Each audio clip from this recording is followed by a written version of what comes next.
ശിവനിപ്പോ എവിടെ താമസിക്കുന്നത്? അടുത്തുള്ള ഒരു ലോഡ്ജിലാ. ഞാൻ മുമ്പ് പറഞ്ഞിരുന്നു ഇവിടെ ഒരു ജോലിക്ക് ഒഴിവുണ്ടെന്ന്. പക്ഷേ അതെന്റെ മോൻ വിഷ്ണു ചെയ്തിരുന്ന ജോലിയാ. ഒരല്പം അടിയും തടവും പഠിച്ചവർക്കൊക്കെ അതില് ശോഭിക്കാൻ പറ്റൂ. അല്ല, അക്കാര്യത്തിൽ ഒരു സംശയം വേണ്ട.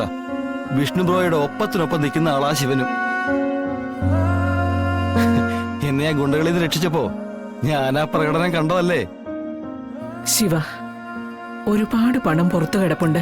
അത് നീ ഒന്ന് തിരിച്ചു വാങ്ങിച്ചു തരണം. അതിന് ഏത് രീതിയിൽ ശമ്പളം വേണമെന്ന് നീ പറഞ്ഞാ മതി. കമ്മീഷൻ ആണെങ്കിൽ കമ്മീഷൻ, മാസ ശമ്പളമാണെങ്കിൽ അങ്ങനെ.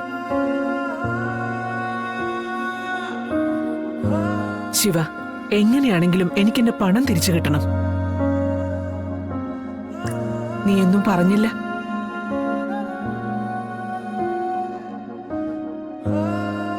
സമ്മതം.